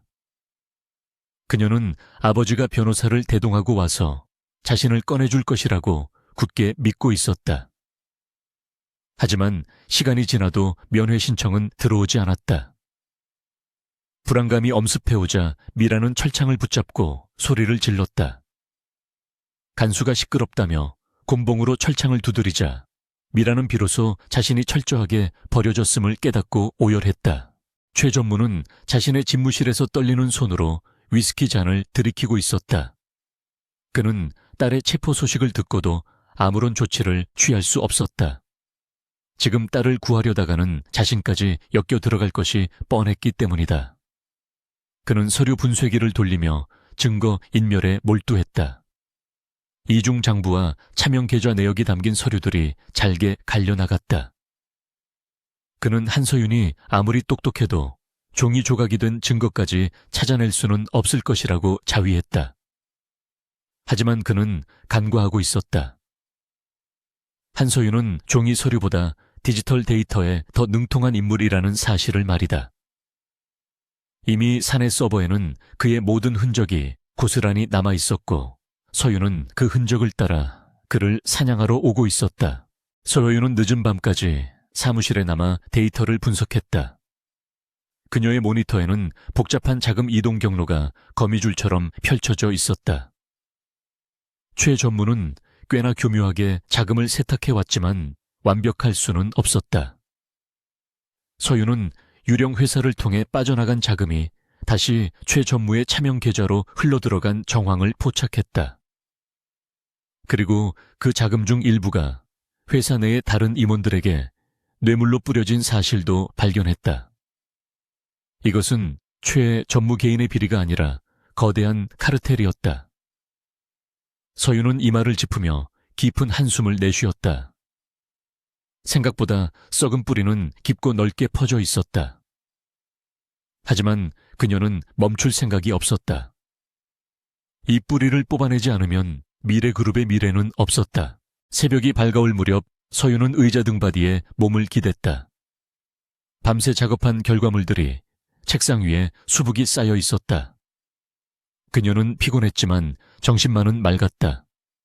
창밖으로 떠오르는 태양을 바라보며 서윤은 생각했다. 어둠은 빛을 이길 수 없다는 말을. 그녀는 자신이 그 빛이 되어 어둠 속에 숨은 벌레들을 모두 태워버리겠다고 다짐했다. 그때 사장실 문이 열리고 태주가 들어왔다. 그는 밤샘 작업으로 지친 서윤을 위해 아침 식사를 사들고 왔다. 태주의 얼굴을 보자 서윤의 입가에 옅은 미소가 번졌다. 그녀는 자리에서 일어나 태주에게 다가갔다. 이제 마지막 결전을 준비할 시간이었다. 서윤은 태주와 함께 아침 식사를 하며 밤새 찾아낸 증거들을 공유했다. 태주는 서윤이 찾아낸 카르텔의 규모에 놀라움을 감추지 못했다. 그는 믿었던 임원들이 자신을 배신하고 뒤에서 회사를 갉아먹고 있었다는 사실에 분노했다. 태주는 서윤의 손을 잡으며 고맙다고 말했다. 서윤이 아니었으면 평생 모르고 지나갔을지도 모를 일들이었다. 서윤은 태주에게 이제 우리가 반격할 차례라고 말했다. 그녀는 오늘 긴급 이사회를 소집하여 최 전무와 연루된 임원들을 모두 해임하고 법적인 책임을 묻겠다고 제안했다. 태주는 서윤의 제안에 전적으로 동의하며 그녀에게 정원을 위임하겠다고 약속했다. 두 사람은 식사를 마치고 전투복을 입듯 옷매무새를 다듬었다. 서윤은 거울 속에 자신을 보며 다짐했다. 오늘이야말로 모든 악연을 끊어내고 정의를 바로 세우는 날이 될 것이라고. 그녀의 눈빛은 그 어느 때보다 강렬하게 빛났다. 서윤과 태주는 나란히 사장실을 나섰다. 복도를 걸어가는 두 사람의 발걸음 소리가 힘차게 울려 퍼졌다. 직원들은 그들의 비장한 표정에서 무언가 큰일이 일어날 것임을 직감하고 길을 터주었다. 폭풍은 아직 끝나지 않았다. 아니, 더 거대한 태풍이 몰려오고 있었다. 그리고 그 태풍의 눈 한가운데 한서윤이 서 있었다. 그녀는 이제 사냥감이 아닌 심판자로서 최후의 심판을 내릴 준비를 마쳤다. 긴급 소집된 이사회장은 마치 폭풍우가 몰아치기 직전의 바다처럼 무겁고 위태로운 침묵에 잠겨 있었다. 최 전무와 그의 측근 임원들은 영문을 모른 채 서로의 눈치만 살피며 불안하게 넥타이를 만지작거렸다. 어제 최미라의 체포로 인해 회사의 분위기가 뒤숭숭한 가운데 오늘 새벽 기습적으로 이루어진 이사회 소집 통보는 그들에게 불길한 예감을 심어주기에 충분했다. 잠시 후 굳게 닫혀있던 회의실 문이 열리고 강태주 회장과 한서윤 사장이 나란히 들어왔다. 두 사람의 표정은 결연했고 그 뒤를 따르는 법무팀 변호사들의 손에는 두툼한 서류 뭉치가 들려 있었다. 서윤은 자리에 앉지 않고 곧장 단상으로 걸어가 마이크를 잡았다. 그녀의 눈빛은 최 전무를 향해 고정되어 있었고 그 서늘한 기세에 최 전무는 저도 모르게 마른 침을 삼켰다. 서윤은 서론 없이 곧바로 본론으로 들어갔다. 그녀는 스크린에 복잡하게 얽힌 자금 흐름도를 띄웠다. 그것은 지난밤 서윤이 밤을 새워 찾아낸 최 전무 일가의 비자금 조성 경로와 유령 회사들의 실체였다. 서윤은 차분하지만 힘있는 목소리로 최 전무가 지난 10년간 건설 자재 납품 과정에서 저질러온 비리들을 낱낱이 고발했다. 최 전무는 자신의 친인척 명의로 세운 페이퍼 컴퍼니를 중간 유통책으로 끼워 넣어 회사에 막대한 손실을 입히고 그 차액을 착복해 왔음이 드러났다. 더욱 충격적인 것은 그들이 납품한 자재들이 안전 기준에 미달하는 불량품이었다는 사실이었다. 이는 단순히 회사의 돈을 훔친 것을 넘어 입주민들의 안전과 생명을 담보로 도박을 벌인 파렴치한 범죄 행위였다. 최 전무는 얼굴이 불그락푸르락해져서 자리에서 벌떡 일어났다. 그는 이것은 모함이라며 억울함을 호소했다. 그는 자신이 회사를 위해 헌신한 세월이 얼만데 이런 식의 취급을 하느냐며 고래고래 소리를 질렀다. 하지만 서윤은 눈 하나 깜짝하지 않고 다음 증거를 제시했다. 스크린에는 최 전무가 하청업체 사장들과 골프 회동을 하며 뒷돈을 주고받는 녹취록과 사진들이 공개되었다. 또한 그의 차명 계좌로 입금된 거액의 자금 내역이 날짜별로 정확하게 명시되어 있었다. 명백한 물증 앞에서 최 전무의 고함 소리는 점점 힘을 잃어갔다. 주변에 앉아있던 측근 임원들은 자신들에게 불똥이 튈까 두려워 슬금슬금 최 전무와 거리를 두며 외면하기 시작했다. 강태주 회장이 자리에서 일어나 무겁게 입을 열었다. 그는 최 전무에게 더 이상 변명은 통하지 않는다고 차갑게 선언했다. 태주는 그동안 최 전무를 믿고 회사에 중책을 맡겼으나 돌아온 것은 배신과 탐욕뿐이었다며 깊은 실망감을 드러냈다. 태주는 즉석에서 최 전무와 비리에 연루된 임원 5명에 대한 해임안을 상정했다. 이사들은 만장일치로 해임안에 동의했고 회의실은 순식간에 숙청의 현장으로 변했다. 대기하고 있던 보안 요원들이 들어와 최 전무의 양팔을 붙잡았다. 최 전무는 끌려나가면서 강 회장에게 저주를 퍼붓고 서윤을 향해 악을 썼지만 그 모습은 권력의 정점에서 추락하는 자의 비참한 최후일 뿐이었다. 최 전무 일당이 끌려나간 후 서윤은 다시 마이크를 잡고 남은 임직원들을 향해 말했다. 그녀는 오늘 우리는 썩은 살을 도려내는 아픔을 겪었지만 이 고통은 회사가 다시 건강해지기 위한 필수적인 과정이라고 강조했다. 서윤은 앞으로 그 어떤 부정부패도 용납하지 않을 것이며 능력과 성과에 따라 공정하게 대우받는 조직 문화를 만들겠다고 약속했다. 임원들은 숙연한 표정으로 고개를 끄덕이며 박수를 보냈다. 그 박수 소리는 두려움에서 나온 것이 아니라 진정한 리더십에 대한 존경과 새로운 변화에 대한 기대감에서 나온 것이었다. 회의가 끝나고 서윤은 긴장이 풀린 듯 잠시 비틀거렸지만 태주가 재빨리 그녀를 부축해 주었다. 며칠 후 서윤은 서울구치소 접견실에 앉아 있었다. 유리벽 너머로 보이는 삭막한 풍경이 그녀의 마음을 차분하게 가라앉혔다. 잠시 후 문이 열리고 수의를 입은 최미라가 교도관의 감시를 받으며 들어왔다. 불과 며칠 전까지만 해도 화려한 드레스를 입고 파티장을 누비던 그녀였지만 지금은 화장기 없는 푸석한 얼굴에 헝클어진 머리를 한 채 초라하게 늙어버린 듯 했다. 미라는 서윤을 보자마자 눈빛이 흔들렸다. 그녀는 자존심 때문에 고개를 돌리려 했지만 서윤의 시선을 피할 수는 없었다. 미라는 털썩 의자에 앉으며 쉰 목소리로 비아냥거렸다. 승리자가 패배자를 조롱하러 온 거냐고 묻는 그녀의 목소리에는 여전히 도끼가 남아있었다.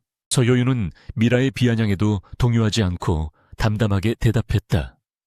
그녀는 조롱하러 온 것이 아니라 알려줄 것이 있어서 왔다고 말했다. 서윤은 밀에게 그녀의 아버지인 최 전무 역시 횡령 및 배임 혐의로 구속되었으며 가문의 전 재산이 압류될 것이라는 사실을 전했다.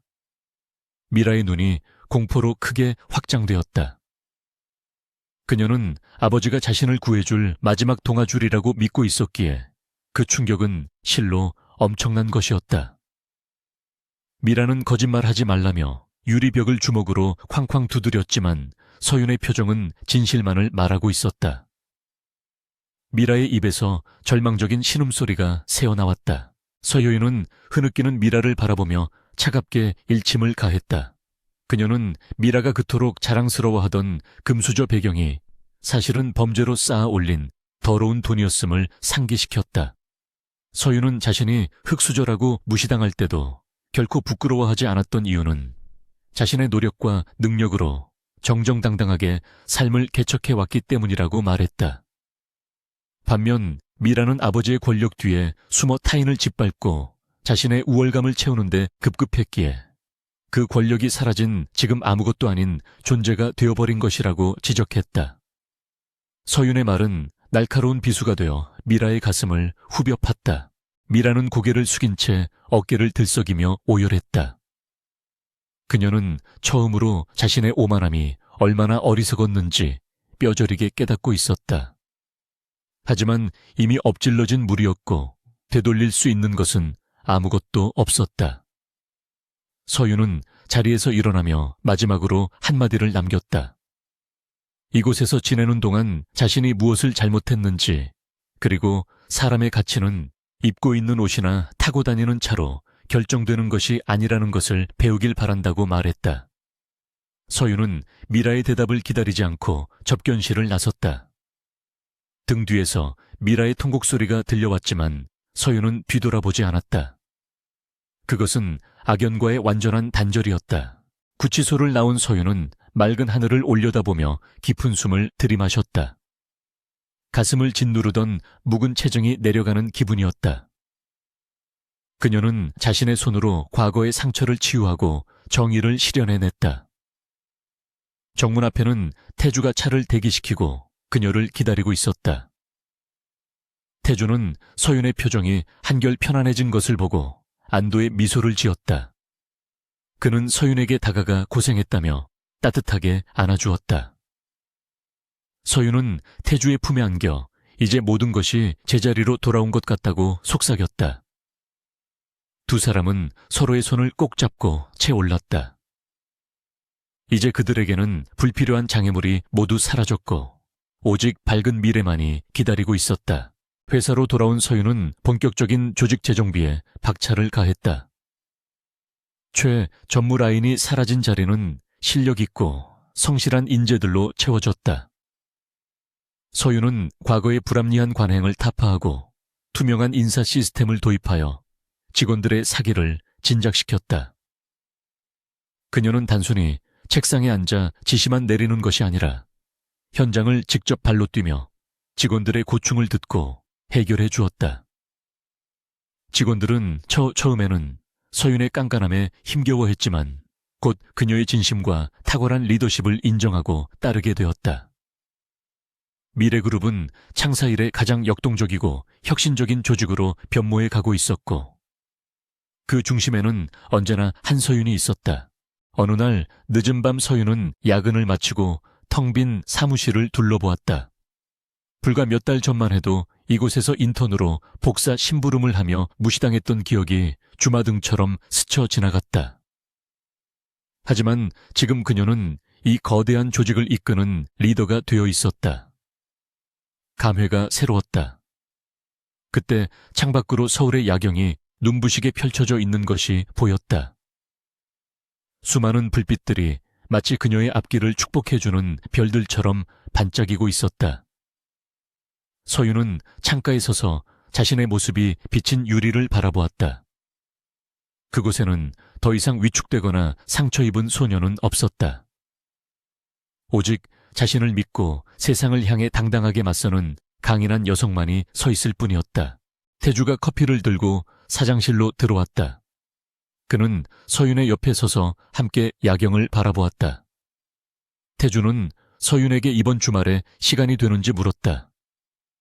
서윤이 의아해하며 쳐다보자 태주는 쑥스러운 듯 웃으며 잠시 잊고 지냈던 우리 둘만의 시간을 보내고 싶다고 말했다.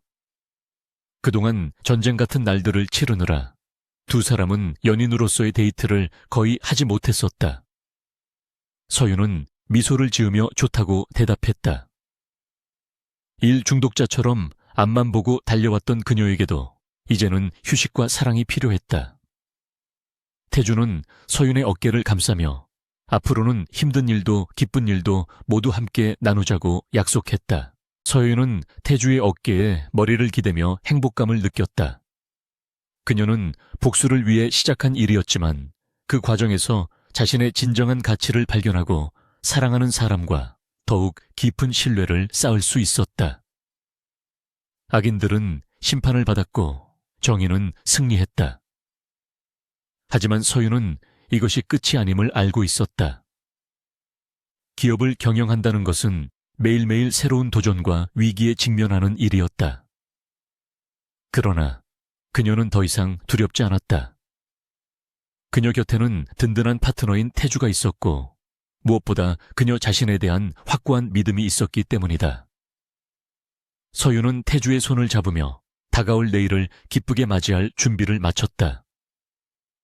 밤하늘의 달빛이 두 사람을 부드럽게 비추고 있었다. 계절은 어느덧 혹독했던 겨울을 지나 따스한 봄으로 접어들고 있었고 미래그룹의 사옥 주변에도 벚꽃이 흐드러지게 피어났다. 최전무 일가의 비리가 척결되고 한서윤이 주도한 대대적인 경영혁신이 자리 잡으면서 회사 내부의 분위기는 몰라보게 달라져 있었다. 과거 권력에 줄을 서고 아부하는 자들이 득세했던 병폐는 사라졌고 오직 실력과 성과로 평가받는 공정한 시스템이 뿌리를 내렸다. 직원들의 표정에는 생기가 돌았고 회사의 실적 또한 연일 최고치를 경신하며 고공행진을 이어갔다. 한서윤이라는 이름은 이제 단순한 경영자를 넘어 혁신의 아이콘이자 모든 직장인들의 롤모델로 자리 잡게 되었다. 그녀가 출근할 때면 로비에서 마주치는 신입사원들은 존경심 가득한 눈빛으로 그녀를 바라보았고 서윤은 그들에게 따뜻한 미소로 화답하며 하루를 시작했다. 서윤은 빡빡한 일정을 소화하면서도 틈틈이 사내 복지재단을 설립하는 일에 몰두하고 있었다. 그녀는 자신이 흙수저라는 가면을 쓰고 겪었던 차별과 서름을 잊지 않았기에 가정 형편이 어렵지만 재능 있는 청년들을 지원하는 장학사업을 구상했다. 이것은 단순한 기부가 아니라 가난 때문에 꿈을 포기하는 젊은이들에게 실질적인 기회의 사다리를 놓아주는 일이었다. 서윤은 직접 지원자들의 사연을 검토하고 면접에 참여하며 그들의 멘토를 자처했다. 그녀의 진정성 있는 행보는 언론의 대서특필을 받으며 미래그룹의 이미지를 쇄신하는 데 결정적인 역할을 했다. 사람들은 그녀를 냉철한 승부사라고 부르면서도 동시에 따뜻한 심장을 가진 리더라고 칭송했다. 어느 화창한 주말 오후 강태주와 한서윤은 교외의 한적한 갤러리로 데이트를 나섰다. 두 사람은 수행비서나 경호원 없이 편안한 차림으로 그림을 감상하며 모처럼 여유로운 시간을 즐겼다. 태주는 서윤의 손을 잡고 걸으며 그동안 회사 일 때문에 제대로 챙겨주지 못한 것에 대해 미안함을 표현했다. 서윤은 고개를 저으며 태주가 곁에 있어 준 것만으로도 충분히 힘이 되었다고 답했다. 두 사람은 그림 앞에 서서 서로의 예술적 취향을 공유하고 소소한 농담을 주고받으며 웃음꽃을 피웠다. 치열한 경영 전선에서 물러나 평범한 연인으로 돌아간 이 순간이 두 사람에게는 그 무엇보다 소중한 힐링의 시간이었다. 갤러리 관람을 마치고 근처의 분위기 좋은 레스토랑에서 저녁 식사를 하던 중 태주는 품 안에서 작은 벨벳 상자를 꺼냈다.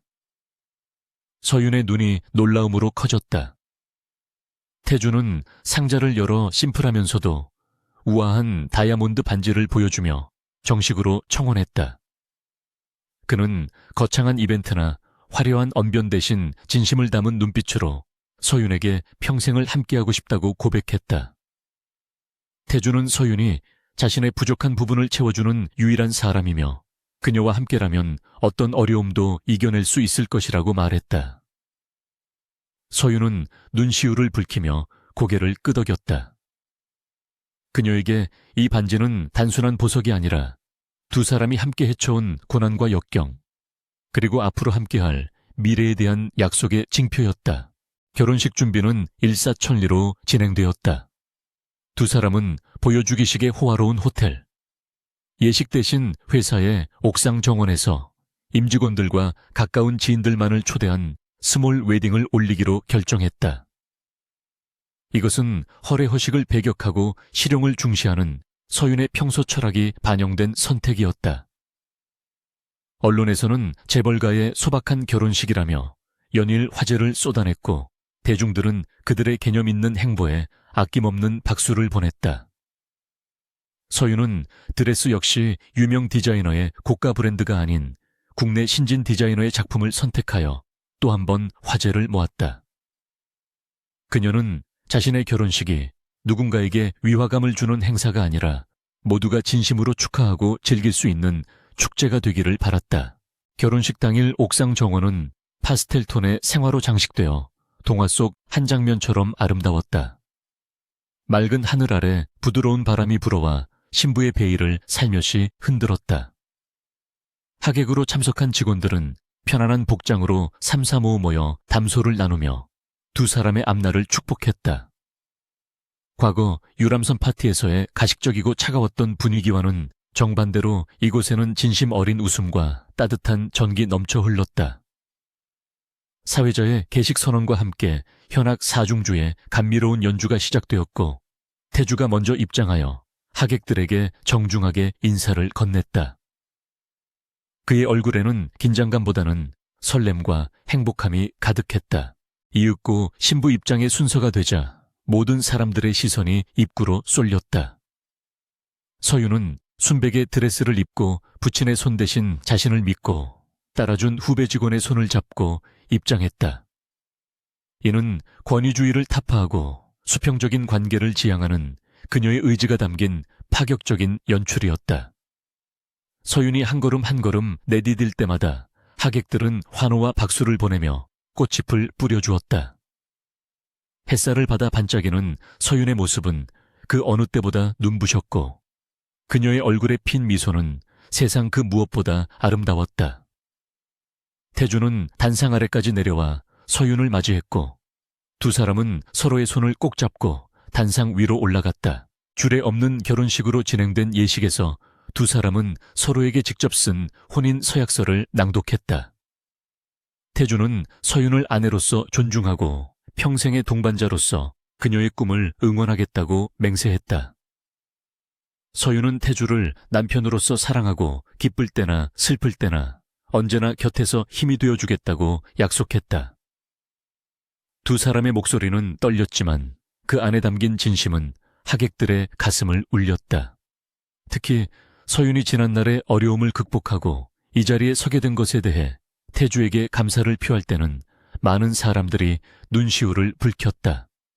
두 사람은 서로의 손가락에 반지를 끼워주며 영원한 사랑을 맹세했고 하객들의 뜨거운 박수갈채 속에 입맞춤을 나누었다. 피로연은 격식 없이 자유로운 분위기 속에서 진행되었다. 서윤과 태주는 테이블을 일일이 돌아다니며 하객들과 인사를 나누고 사진을 찍었다. 직원들은 회장 부부에게 거리낌 없이 다가가 축하 인사를 건네고 셀카를 요청하기도 했다. 서윤은 직원들의 이름을 하나하나 불러주며 그들의 노고를 치하했고 태주는 직원들에게 맛있는 음식을 권하며 살갑게 대했다. 이날의 결혼식은 단순히 두 남녀의 결합을 넘어 미래그룹이라는 거대한 조직이 하나의 가족으로 거듭나는 화합의 장이었다. 밤늦게까지 이어진 파티에서 사람들은 춤을 추고 노래를 부르며 잊지 못할 추억을 만들었다. 결혼식이 끝나고 몇 년의 세월이 흘렀다. 미래그룹은 서윤과 태주의 공동 경영 체제 아래서 글로벌 기업으로 비약적인 성장을 이루었다. 서윤이 추진한 친환경 에너지 사업과 바이오 헬스케어 분야는 세계적인 경쟁력을 갖추게 되었고 그룹의 위상은 그 어느 때보다 높아졌다. 한편 최미라는 출소 후 이름도 바꾸고 지방의 작은 도시로 내려가 조용히 살고 있다는 소식이 들려왔다. 그녀는 과거에 화려했던 삶을 뒤로하고 식당에서 일을 하며 생계를 꾸리고 있다고 했다. 서윤은 그 소식을 듣고 씁쓸한 미소를 지었지만 더 이상 그녀에 대한 감정은 남아있지 않았다. 각자 뿌린 대로 거두는 것이 세상의 이치임을 다시 한번 확인할 뿐이었다. 어느 날 저녁 서윤은 야근을 마치고 태주와 함께 회사 옥상 정원에 올랐다. 결혼식을 올렸던 바로 그 장소였다. 지금은 직원들의 휴식 공간으로 잘 꾸며져 있는 그곳에서 두 사람은 난간에 기대어 서울의 야경을 내려다보았다. 수많은 빌딩 숲 사이로 흐르는 한강이 검은 비단처럼 펼쳐져 있었고 강변북로를 달리는 자동차들의 불빛이 붉은 띠를 이루고 있었다. 서윤은 태주의 어깨에 머리를 기대며 옛날 일을 회상했다. 흙수저라고 무시당하며 물에 빠졌던 그날 밤이 없었다면 지금의 자신도 없었을 것이라고 말했다. 고난은 그녀를 더욱 단단하게 만들었고 시련은 그녀를 성장시키는 밑거름이 되었다. 태주는 서윤의 허리를 감싸 안으며 그녀가 이뤄낸 모든 것들이 자랑스럽다고 말했다. 그는 서윤이 단순히 복수에 성공한 것이 아니라 기업 문화를 바꾸고 세상을 조금 더 나은 곳으로 변화시켰다는 점을 높이 평가했다. 서윤은 태주의 칭찬에 수줍게 웃으며 이 모든 것은 혼자가 아니라 태주와 직원들이 함께했기에 가능했다고 공을 돌렸다.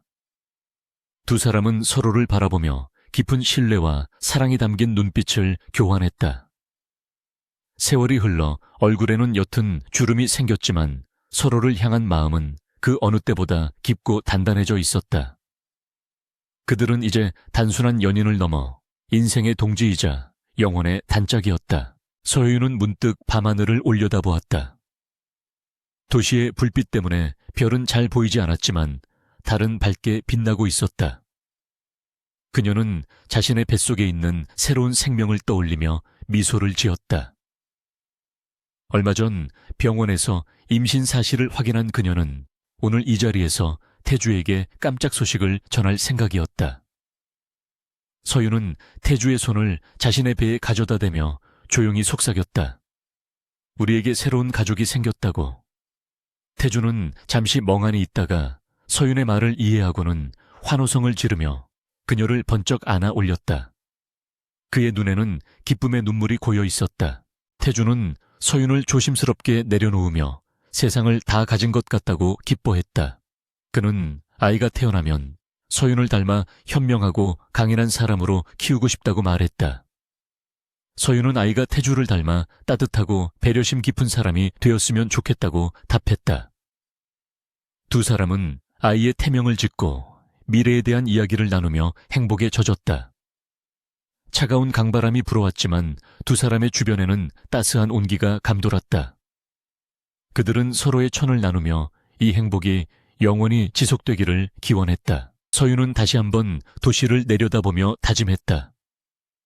자신의 아이에게는 흙수저니 금수저니 하는 계급이 없는 세상을 물려주겠노라고.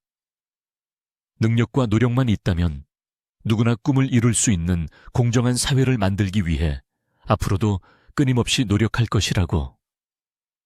그녀는 이제 한 기업의 경영자를 넘어 다음 세대를 위한 책임감을 느끼는 어머니로서 새로운 인생의 챕터를 시작하려 하고 있었다. 그녀의 눈빛은 밤하늘의 달빛보다 더 은은하고 강인하게 빛났다. 태주는 서윤의 어깨를 감싸며 이제 그만 들어가자고 말했다. 밤 공기가 찬이 감기에 걸릴까 걱정한 것이었다. 서윤은 고개를 끄덕이며 태주의 품에 안겨 발걸음을 옮겼다. 두 사람의 그림자가 달빛을 받아 길게 늘어졌다. 엘리베이터로 향하는 그들의 뒷모습은 그 어떤 명화보다 아름답고 평화로워 보였다. 수많은 시련과 역경을 딛고 일어선 그들은 이제 흔들리지 않는 뿌리 깊은 나무처럼 단단하게 대지에 서 있었다. 그리고 그 나무에서는 희망이라는 이름의 푸른 잎사귀들이 무성하게 자라나고 있었다. 이야기는 여기서 끝이 나지만 한서윤과 강태주가 써내려갈 전설은 앞으로도 계속될 것이다. 그들은 오만과 편견에 맞서 싸워 승리했고 진정한 사랑과 정의의 가치를 증명해 보였다. 세상은 여전히 불공평하고 차가울지라도 그들처럼 포기하지 않고 맞서는 사람들이 있는 한 희망의 불씨는 꺼지지 않을 것이다. 흙수저라며 물에 빠졌던 그녀가 회장의 약혼녀로 나타나 세상을 뒤집어 놓은 이 통쾌한 이야기는 오랫동안 사람들의 입에 오르내리며 용기와 위로를 전해줄 것이다. 도시의 불빛이 하나둘 꺼져가고 있었지만 미래그룹 옥상의 불빛만은 오래도록 꺼지지 않고 세상을 밝히고 있었다.